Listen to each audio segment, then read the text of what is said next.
উম্মত রে কোন রকম এই দুনিয়ার কয়েকদিনের 2 দিনের দুনিয়াতে একটু আল্লাহর দিকে তাকাইয়া ধৈর্য ধর, একটু আল্লাহর দিকে তাকাইয়া সহ্য কর, একটু আল্লাহর দিকে তাকাইয়া অপরাধকারীকেও মাফ করে দে, প্রতিশোধ নিস না, মাফ করে দে, মাফ করে দে, মাফ করে দে, ধৈর্য ধর, সহ্য কর, গালির পরিবর্তে গালি দিস না। নবী বলে কোন রকম যে এই ধৈর্য সহ্য ক্ষমা নিয়ে ঈমানের সাথে কবরে আসতে পারবে, আমার আল্লাহ জান্নাতে তার জন্য একটা ঘরের ব্যবস্থা করে দিয়েছে। রাগ করাটাও আপনার কন্ট্রোলে, মারাটাও আপনার কন্ট্রোলে, ধৈর্য করাটাও আপনার কন্ট্রোলে, সহ্য করাটাও আপনার কন্ট্রোলে। রব্বুল আলামিন সবাইকে সেভাবে তৈরি করেছেন।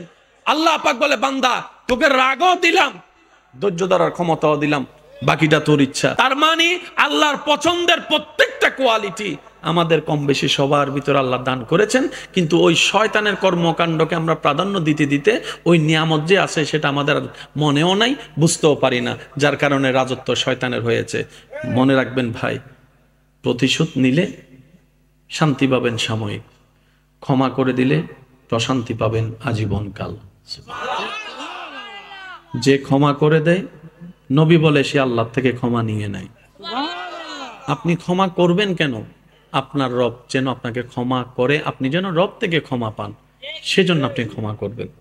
এবার আপনি যাকে ক্ষমা করছেন তার অপরাধ কয়টা আপনার কাছে? হয়তো একটা, না হয় দুইটা, না হয় তিনটা, না হয় পাঁচটা, কিন্তু আপনার আমার অপরাধ আল্লাহর কাছে কয়টা? হাজার হাজার। আপনি একটা অপরাধের কারণে, 5টা অপরাধের কারণে কাউকে মাফ করে দিলেন, ওদিকে ওনার আল্লাহ খুশি হয়ে আপনার হাজার অপরাধ মাফ করে দিয়েছে। এবার বলেন আপনি কি লসে আছেন না লাভে আছেন? আর একটু জোরে বলেন। আর বুদ্ধিমান তো লাভের ব্যবসা না করে, কথা বলেন ঠিক কিনা? সেজন্য মনে রাখবেন, যতক্ষণ তুফান আসবে না ততক্ষণ কিন্তু গাছে ভালো আম হয় না। গাছে যখন আম ধরে বৈশাখে কি হয়? তুফান হয়। তুফানে কি হয়? যতগুলা খারাপ ফল, যতগুলা খারাপ দুর্বল, সব ভিতরে যায়, যেটা ভালো সেটা টিকে যায়। সেজন্য আপনি আমি সেটা ভালো করে খেতে পারি, আর না হয় সব এক রকমের হয়ে যেত। সেজন্য যতক্ষণ জীবনে তুফান আসবে না, সামনে আগানো হবে না। যখনই দেখবেন কেউ আপনাকে পিছনে টানতে চাচ্ছে, আপনি শুধু ধৈর্য ধরে আল্লাহর দিকে তাকায় থাকবেন। বান্দা আপনাকে টেনে 10 সিঁড়ি পিছিয়ে নামানোর চেষ্টা করবে, ওই বান্দার আল্লাহ আপনার ধৈর্য দেখে খুশি হয়ে আপনাকে 100 সিঁড়ি আগিয়ে দিবে। সাহাবায়ে কেরাম চিকিৎসা বিষয়ে প্রশ্ন করেছেন, নবীর দরবার থেকে সমাধান পেয়েছেন। পারিবারিক সমস্যার বিষয়ে প্রশ্ন করেছেন, নবীর দরবার থেকে সমাধান পেয়েছেন। যুদ্ধের বিষয়ে সমাধান চেয়েছেন, যুদ্ধের বিষয়ে সমাধান চেয়েছেন, নবীর দরবার থেকে সমাধান পেয়েছেন। ভাই ভাইয়ের সমস্যা, ভাই বোনের সমস্যা, সন্তান মার সমস্যা, পারিবারিক সমস্যা, সামাজিক সমস্যা, রাষ্ট্রীয় সমস্যা, দেশীয় সমস্যা, অর্থনৈতিক সমস্যা, ব্যবসার সমস্যা, চাকরির সমস্যা, গোলামের সমস্যা, মুনিবের সমস্যা, সুবহানাল্লাহ একটু জোরে বলি না, যত ধরনের সমস্যা একটা জায়গায় সাহাবায়ে কেরামের উপস্থিতি। জানতে চেয়েছেন, আল্লাহর হুকুমে নবী জানাই দিয়েছেন। সেই নবীর উম্মতের খাতায় আপনার আমার নাম লেখা। আল্লাহ তাআলা আমাদেরকে সেই মর্যাদা রক্ষা করে চলার তৌফিক দান করুন। কষ্ট হচ্ছে না তো আপনাদের? 2-4 মিনিট নিলে কোনো কষ্ট হবে? অনেকের বসতে হয়তো কষ্ট হচ্ছে না। ওই যে আমার ভাই বলেছেন, যেই ইবাদতের মধ্যে কষ্ট বেশি সেটার নিয়ামত সওয়াবও বেশি। সাহাবায়ে কেরাম নবীর প্রেমে এমন ফানা, এমন দেওয়ানা ছিলেন, নবীকে সামনে রেখে সব ত্যাগ দিয়েছেন। আর একটু আস্তে করে বলি, সাহাবীর জগতে এমন একজন সাহাবী যিনি ইসলাম ধর্ম গ্রহণের পূর্বে রাজকীয় জীবন যাপন করেছেন। সুবহানাল্লাহ। যার কাপড়, যার শরীরের পারফিউম, যার জীবন চলাটা বর্তমানে যেগুলো ভিআইপি তাদেরকেও হার মানায় দিবে, তৎকালীন সময়ে এরকম ভিআইপি ভাবে উনি চলতেন। সুবহানাল্লাহ। কিন্তু যখন মদিনাওয়ালার প্রেম সাগরে ডুব দিয়েছেন, আল্লাহর প্রেমের রহমতের ছোঁয়া পেয়েছেন, সুবহানাল্লাহ উনি সবকিছু ছেড়ে দিয়ে ইসলাম ধর্ম গ্রহণ করে নিয়েছেন। সুবহানাল্লাহ এবার ওনার মা বাবা সন্তানের এই কর্মের কারণে, ইসলাম ধর্ম গ্রহণ করার কারণে বিভিন্ন পারিবারিক সামাজিক চাপের সৃষ্টি হওয়া শুরু করলো ওনার মা বাবার উপর। ওনার মা বাবা লজ্জার মধ্যে থাকতে শুরু করলেন যে তোমার সন্তান ইসলাম ধর্ম গ্রহণ করেছে, তোমরা মা বাপ হয়ে কি করছো। এবার মা বাপ প্ল্যানিং করলেন, যেই সন্তান ছোটবেলার থেকে চাওয়ার আগে সবকিছু পেয়েছে, সুবহানাল্লাহ কাপড় একবার হয়তো পরলে দ্বিতীয়বার আর পরার প্রয়োজন হয়নি, এত কাপড়ের ভান্ডার হয়েছে, সুবহানাল্লাহ ওনার থেকে যদি আস্তে আস্তে টাকা কেড়ে নিই, কাপড় কেড়ে নিই, সম্মান কেড়ে নিই, সুযোগ কেড়ে নিই, রাজত্ব কেড়ে নিই, হয়তো আমার সন্তান আবার অভাবে পড়ে বাধ্য হয়ে হলো ইসলামকে ছেড়ে, নবী রহমাতুল্লিল আলমিনকে ছেড়ে আবার হয়তো আমাদের দলে যোগ দিবে। নাউজুবিল্লাহ কিন্তু বাস্তবতা বড় ভিন্ন। সন্তান থেকে টাকা নিয়ে নিচ্ছে, পোশাক নিয়ে নিচ্ছে, সুযোগ সুবিধা কেড়ে নিচ্ছে। সন্তান বলে, মা সব কেড়ে নাও, সব কেড়ে নাও, সব কেড়ে নাও, হাসি মুখে সব দিয়ে দিতে রাজি আছি, কিন্তু নবী রহমাতুল্লিল আলামিনের প্রেম ছাড়তে রাজি না, প্রেম ছাড়তে রাজি না। নবী রহমাতুল্লিল আলামিনের সে প্রেম ছাড়তে আমি রাজি না। কারণ এই দলের মধ্যে যোগ দিয়ে ইসলাম ধর্ম গ্রহণ করে আমি যেই সন্ধান, যে শান্তি পেয়েছি, আমি পৃথিবীর জমিনে বেঁচে থেকে এতদিন সেই শান্তি পাইনি। তোমাদের কাছে থাকা অবস্থায় হয়তো কাপড়ের অভাব হয় নাই, টাকার অভাব হয় নাই, খাবারের অভাব হয় নাই, পারফিউমের অভাব হয় নাই, ক্ষমতার অভাব হয় নাই, সম্মানের অভাব হয় নাই। তুমি মা দেখছো হয়তো আমি ওনার দলে যোগ দিয়ে ইসলাম ধর্ম কবুল করার কারণে আমার শরীরে হয়তো কাপড় আর আগের মতো দেখা যাচ্ছে না, ফাটাছিটা কাপড় হয়তো দেখতে পাচ্ছ, আগের মতো পারফিউম হয়তো তুমি দেখতে পাচ্ছ না, আমার সচ্ছলতা হয়তো দেখতে পাচ্ছ না। আগে আমি ডেলি 3 বেলার জায়গায় 6 বেলা খাবার সুযোগ থাকলো, এখন হয়তো 3 দিনও 1 বেলা খেতে পারি না। তুমি এটা দেখছো মাগো, তুমি তো সেটা দেখছো না। আমার মনের শান্তির খবর তো তুমি জানো না, আমার হৃদয়ের শান্তির খবর তো তুমি জানো না। মাগো, ওই সচ্ছলতা জীবনের চাইতো 1000 গুণ সম্মানের, 1000 গুণ শান্তির, 1000 গুণ ইজ্জতের এই গরিবী জিন্দেগি, যেই গরিবীর জিন্দেগির মধ্যে আমি বান্দা হয়ে আমার স্রষ্টার খোঁজ পেয়েছি, আমি উম্মত হয়ে আমার নবীর সন্ধান পেয়েছি। সুবহান আল্লাহ। ইয়া রাসূলুল্লাহ ইয়া রাসূলুল্লাহ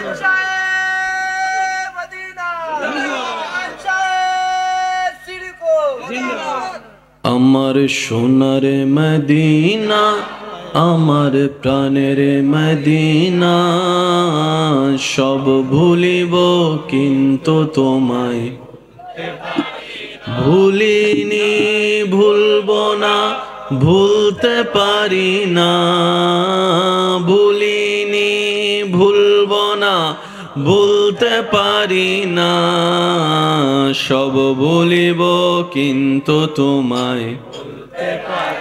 সবাই বলি আমার সোনার মদিনা, আমার প্রাণের মদিনা, সব ভুলিব কিন্তু তোমায়। মোহাব্বতের আওয়াজ একবার বলিয়ে মারহাবা। আল্লাহ আমাদের সবার ভিতরে সেই ঈমানি শক্তি দান করুক। আমিন। একটা কথা মনে রাখবেন, দিন শেষে সেটাই হবে যেটা রবের চাওয়া হবে। সুবহানাল্লাহ বলি। আমি বলবো আস্তে আস্তে, আশেকরা বলবেন জোরে জোরে। দেখি কিভাবে বললেন, বলি তো সুবহানাল্লাহ। দিন শেষে সেটাই হবে যেটা রবের চাওয়া হবে। বুদ্ধিমান তারাই যারা রবের চাওয়াতে সন্তুষ্টি থাকা শিখে যায়। তাদের সুখটা আর চাইতে হয় না, তাদের সুখ যেখানেই থাকবে সে সুখ শান্তি তার সেখানেই চলে আসবে। দুঃখ কখন হয়, দুঃখ কখন হয়, অশান্তি কখন হয়, মনে রাখবেন রবের চাওয়ার সাথে আমাদের চাওয়ার যেখানেই দ্বিমত হয় সেটাই দুঃখ হয়, সেটাই অশান্তি হয়। রবে চাচ্ছে আপনাকে ব্যবসা দিতে, আপনি আমি চাচ্ছি চাকরি করতে।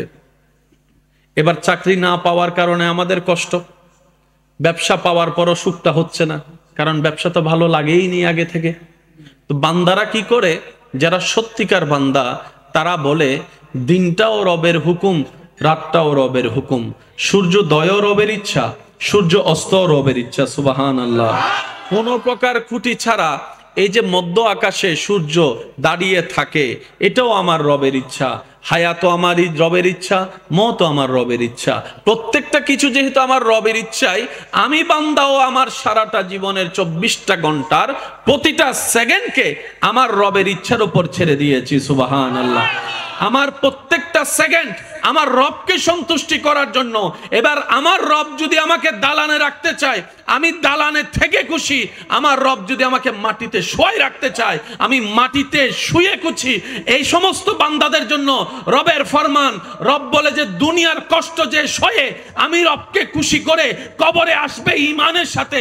নেক আমল যদি কমও থাকে, আমি রহমান তাকে দয়া করে জান্নাতে ঘরের ব্যবস্থা করে দিব। সুবহানাল্লাহ। আর রবের ওয়াদা কখনো মিস যায় না। আমরা কাকে খুশি করতে চাই? কিন্তু বেশিরভাগ সময় আমাদের জীবন কাটে মানুষকে খুশি করতে গিয়ে, যার বাস্তব ফল দেখা যায় দিন শেষে কেউ কাউকে আর খুশি রাখতে পারি না। 10টা ভালো করলেও মনে না রাখলেও ওই একটা 19-20 হলে সেটা আজীবন খোঁটা দিতেই থাকে, আজীবন ওইটা স্মরণ করিয়ে দিতে থাকে। আপনি একটু ঠান্ডা মাথায় খেয়াল করলে দেখবেন, কেউ যখন একটু মিশুক হয় তাকে দেখে অনেকে বলে এটার কোনো প্রেস্টিজ নাই, আত্মসম্মান নাই, হায়া শরম নাই, সবার সাথে মিশে যায়।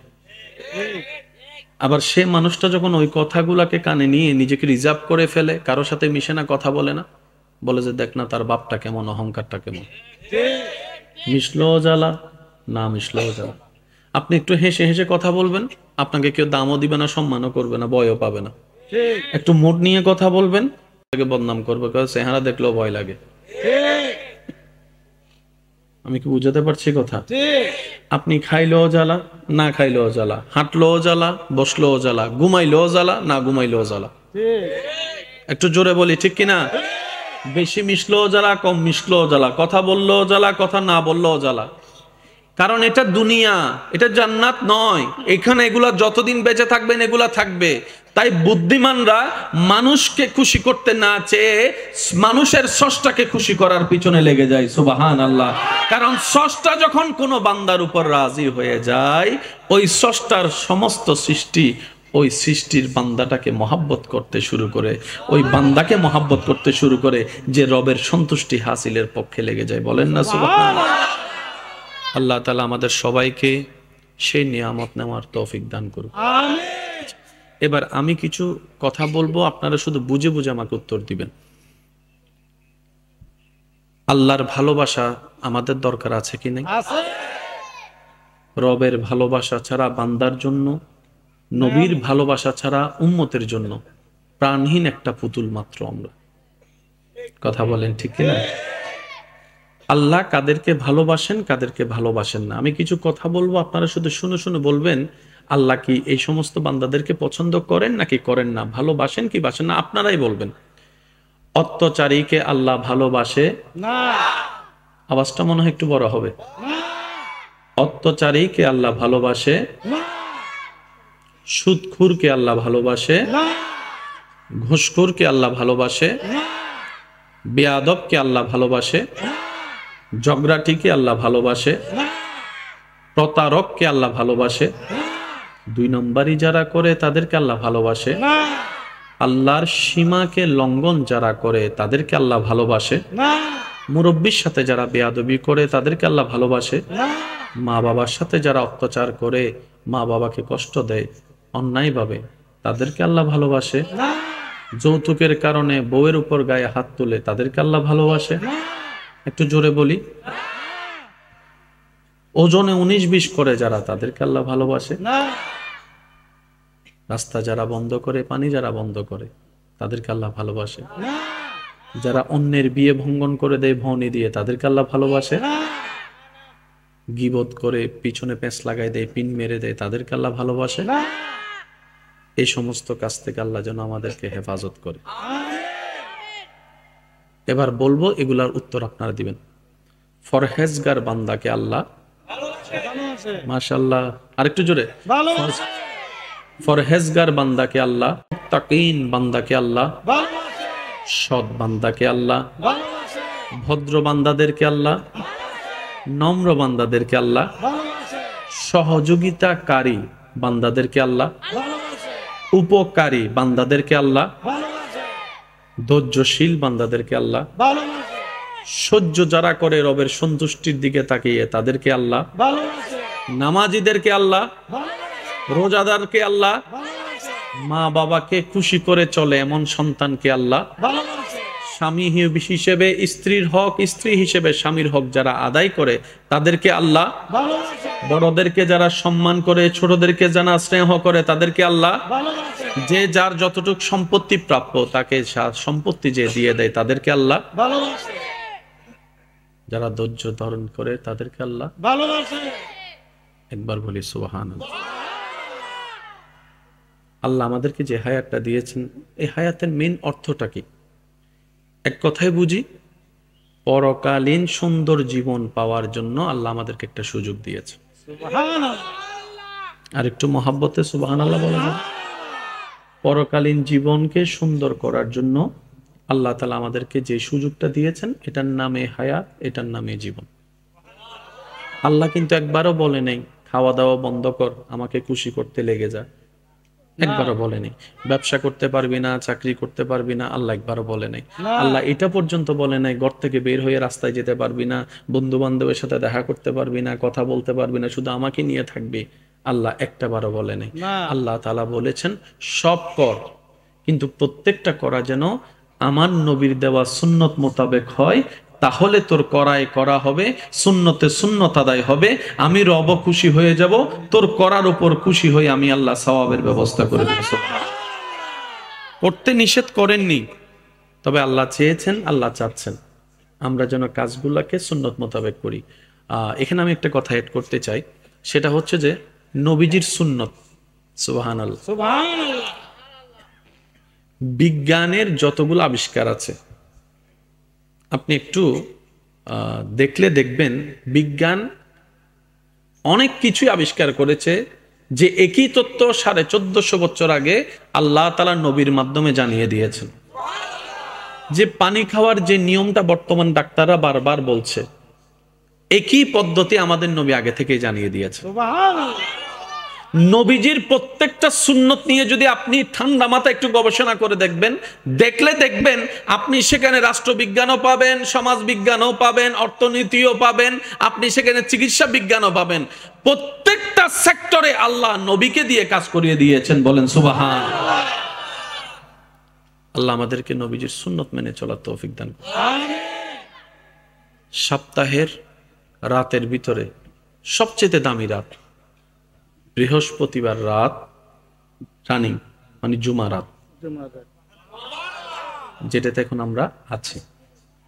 সপ্তাহের মধ্যে সবচেয়ে দামি দিন শুক্রবারের দিন, সুবহানাল্লাহ যেটা আগামী কালকে হবে। প্রত্যেকটা সপ্তাহে যেন আমরা এই নেক আমলগুলা যেন অন্তত বেশি করে করতে পারি।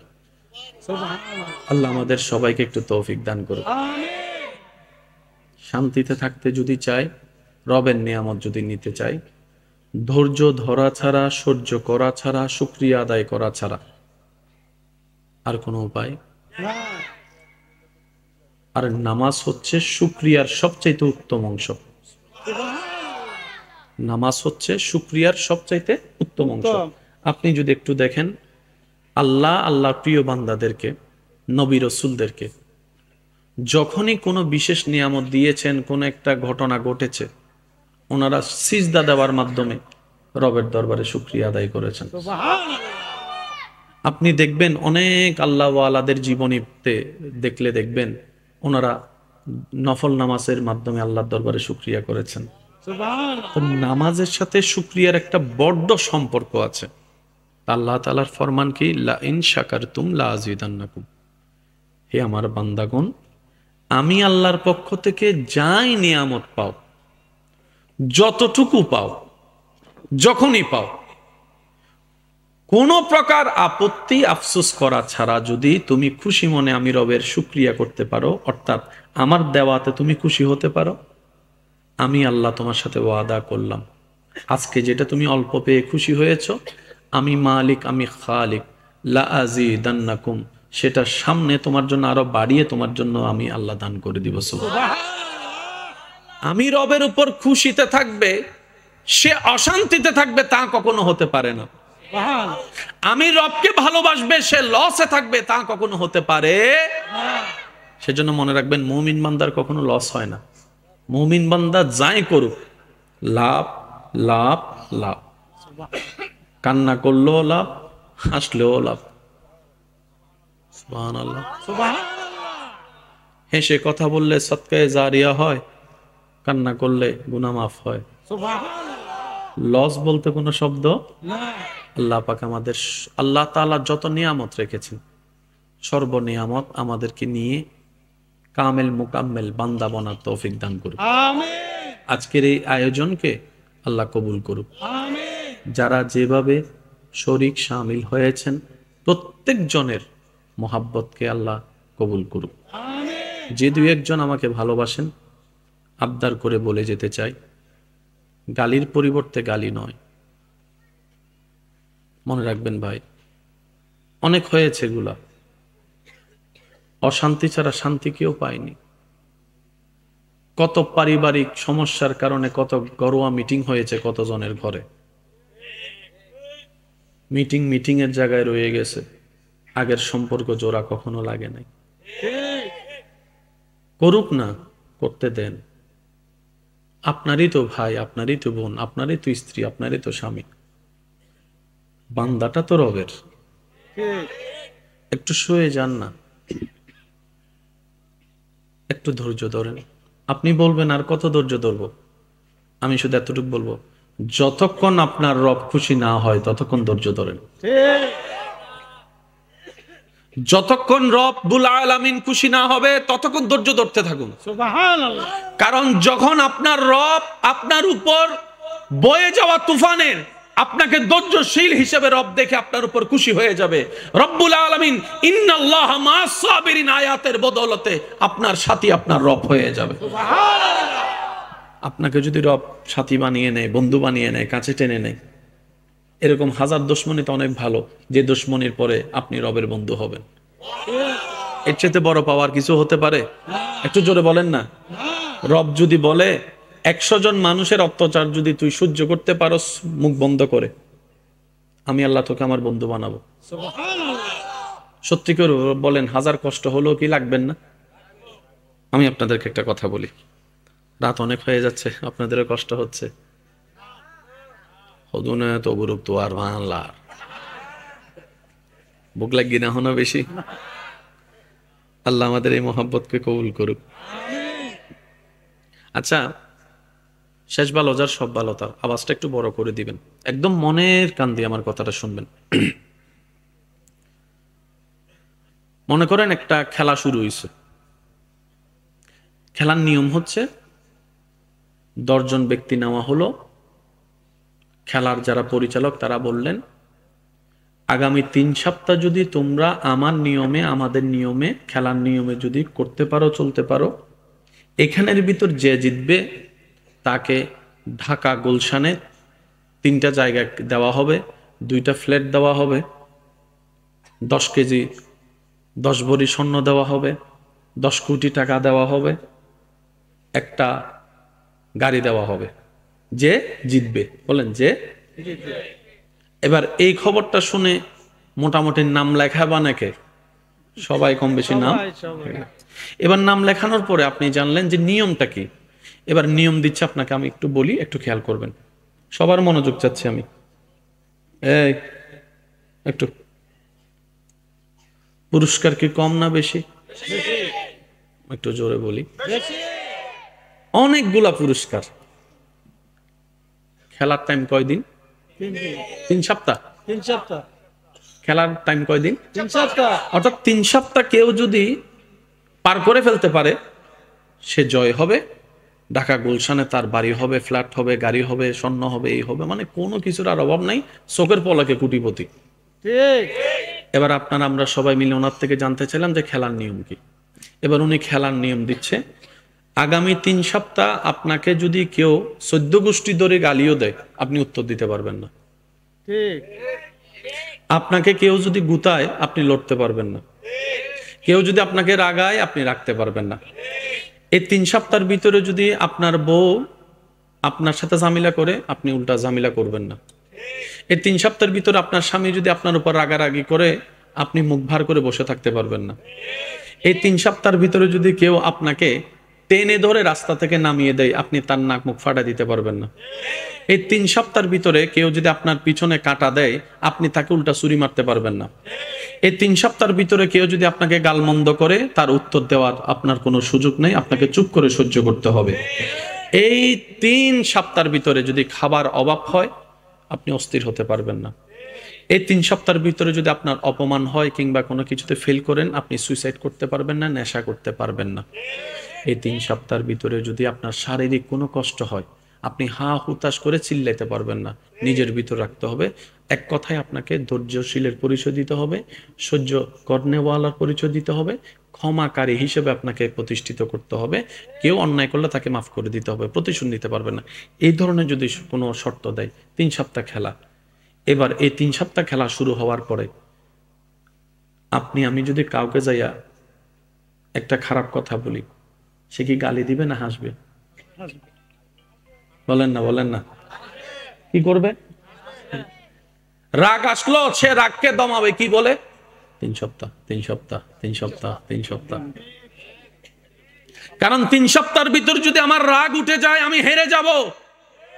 কোন রকম যদি একটু ধৈর্য সহ্য মানায় নিয়ে যদি 3 সপ্তাহ পার করতে পারি, ঢাকা গুলশানের ফ্ল্যাট আমার নামে, জায়গা আমার নামে, মার্সিডিজ গাড়ি আমার নামে, স্বর্ণ আমার নামে, হীরা আমার নামে।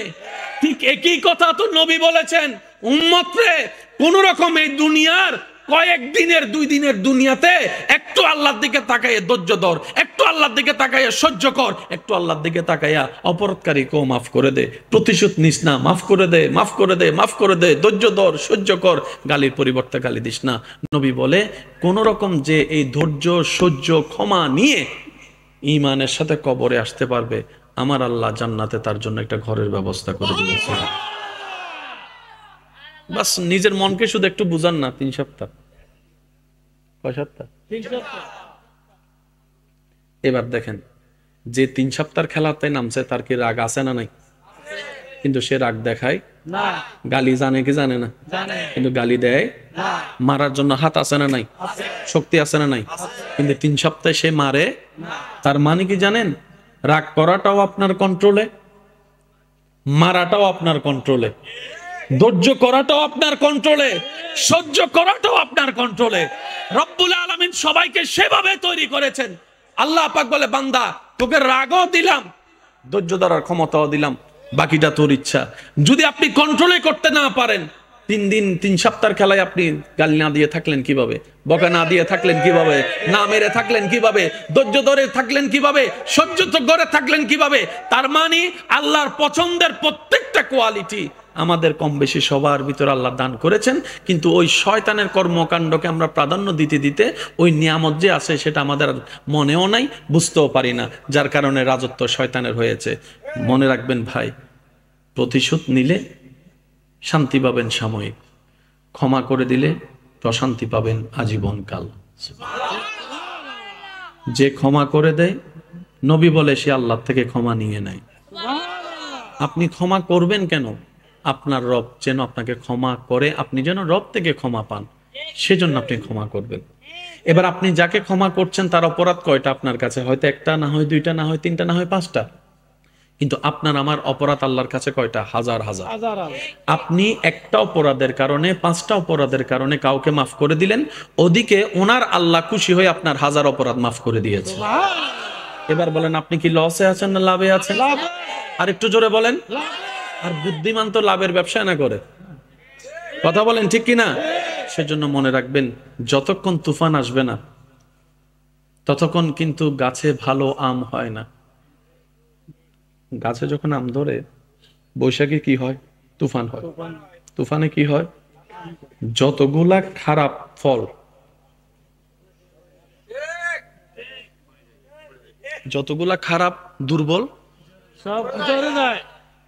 যেটা ভালো সেটা টিকে যায়, ঠিক আছে। সেজন্য আপনি আমি সেটা ভালো করে খেতে পারি, আর না হয় সব এক রকমের হয়ে যেত। ঠিক সেজন্য যতক্ষণ জীবনে তুফান আসবে না, সামনে আগানো হবে না। ঠিক যখনই দেখবেন কেউ আপনাকে পিছনে টানতে চাচ্ছে, আপনি শুধু ধৈর্য ধরে আল্লাহর দিকে তাকায় থাকবেন। বান্দা আপনাকে টেনে 10 সিঁড়ি পিছিয়ে নামানোর চেষ্টা করবে, ওই বান্দার আল্লাহ আপনার ধৈর্য দেখে খুশি হয়ে আপনাকে 100 সিঁড়ি আগিয়ে দিবে। আপনি আমি যদি এগোই 100 সিঁড়ি পার হতে 1 বছর লাগবে, কিন্তু আল্লাহ যখন এগিয়ে দিবে সেটা সেকেন্ডের ভিতরে হয়ে যাবে। সেজন্য মনে রাখবেন, যখনই দেখবেন বিপদ কষ্ট পরিচিত অপরিচিত মানুষের কাছ থেকে আসা শুরু করবে, আপনার আমার কোনো কাজ নাই, শুধু রবের সন্তুষ্টি এবং হুকুমের দিকে তাকিয়ে থাকা ছাড়া আপনার আমার কোনো কাজ নাই। বেশি কষ্ট লাগলে কাউকে কিছু শেয়ার না করে সিজদার মধ্যে যাই নামাজটা বিছিয়ে সিজদায় পড়ে যা বলার রবকে বলেন, যা বলার রবকে বলেন। কান্না করলেও রবের দরবারে করেন, কারণ দুনিয়ার মানুষের জন্য কান্না করলে কেউ হাতও বুলাই দিবে না, কেউ আফসোসও করবে না, কেউ আপনার সেই কান্না দেখে নিজে মনে কষ্টও নিবে না। কিন্তু বান্দা যখন রবের প্রেম নিয়ে, নবীর প্রেম নিয়ে, যখন রবের ভয় নিয়ে রবের জন্য কান্না করে, ওই প্রত্যেকটা ফোঁটা পানি জাহান্নামের আগুনকে নিভিয়ে দেওয়ার ক্ষমতা আল্লাহ সেই পানিতে দান করে দেন। সুবহানাল্লাহ।